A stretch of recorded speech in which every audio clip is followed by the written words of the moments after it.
ಕ್ರಿಕೆಟ್ನಲ್ಲಿ ಟ್ಯಾಲೆಂಟ್ ಇತ್ತು ಅಂದ್ರೆ ಕೋಟ್ಯಾಧೀಶ್ವರರಾಗಿ ಬಿಡಬಹುದು. IPL ನಲ್ಲಂತೂ ಕೈ ತುಂಬಾ ಹಣ. ಆದ್ರೆ ಒಂದೇ ಒಂದು ಸೀಸನ್ ಅಲ್ಲಿ ಎಡವಿದ್ರು ಕೂಡ ಕೆರಿಯರ್ಗೆ ಹೊಡೆತ ಬೀಳುತ್ತೆ, ಹಣನೂ ಕಳ್ಕೊಳ್ಬೇಕಾಗುತ್ತೆ.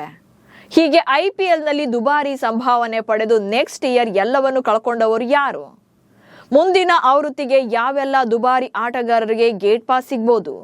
ಈ ಬಗ್ಗೆ ಹೇಳ್ತೇನೆ. ನಾನು ಶಾಂತ. ನೀವು ಸುದ್ಯಾನದ ಸಬ್ಸ್ಕ್ರೈಬರ್ ಆಗೋದಿಕ್ಕೆ ಮರಿಬೇಡಿ.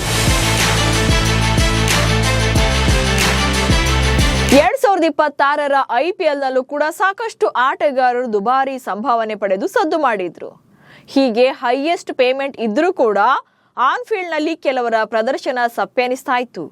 ಈ ಪೈಕಿ ಒಂದಷ್ಟು ಆಟಗಾರರು ಮುಂದಿನ ಆವೃತ್ತಿಗೂ ಮುನ್ನ ಮಿನಿ ಹರಾಜಿಗೆ ಬರೋದು ಪಕ್ಕಾ ಇದೆ.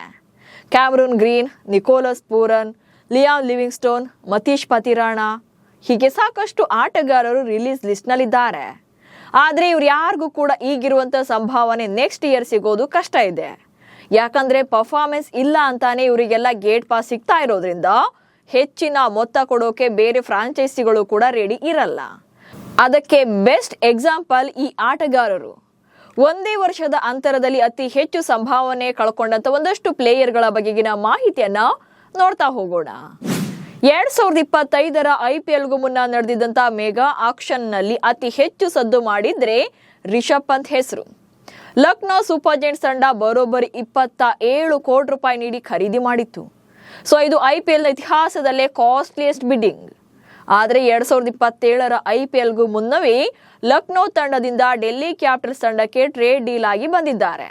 ದೆಹಲಿ ತಂಡ ಪಂತ್ಗೆ 15 ಕೋಟಿ ರೂಪಾಯಿಗೆ ಮಾತ್ರ ಡೀಲ್ ಫೈನಲ್ ಮಾಡಿರೋದ್ರಿಂದ ರಿಷಬ್ ಪಂತ್ 12 ಕೋಟಿ ರೂಪಾಯಿ ಕಳೆದುಕೊಳ್ಳಲಿದ್ದಾರೆ.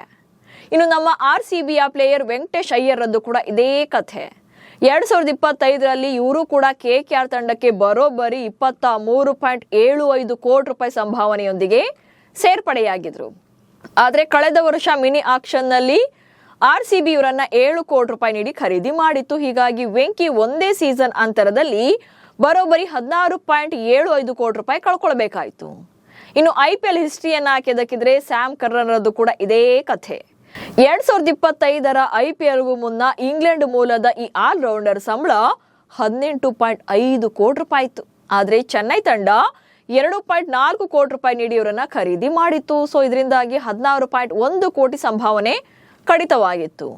ಇನ್ನು ಕೈಲ್ ಜೇಮಿಸನ್ IPL 2023ಕ್ಕೂ ಮುನ್ನ RCBಯಲ್ಲಿ 15 ಕೋಟಿ ರೂಪಾಯಿ ಪಡೀತಾ ಇದ್ರು. ಆ ನಂತರದಲ್ಲಿ ಅವರಿಗೆ CSK ತಂಡ 1 ಕೋಟಿ ರೂಪಾಯಿ ನೀಡಿ ಖರೀದಿ ಮಾಡಿತ್ತು. ಹೀಗಾಗಿ ನ್ಯೂಜಿಲೆಂಡ್ ಮೂಲದ ಈ ಆಲ್ರೌಂಡರ್ 14 ಕೋಟಿ ರೂಪಾಯಿನ ಕಳ್ಕೊಂಡಿದ್ರು.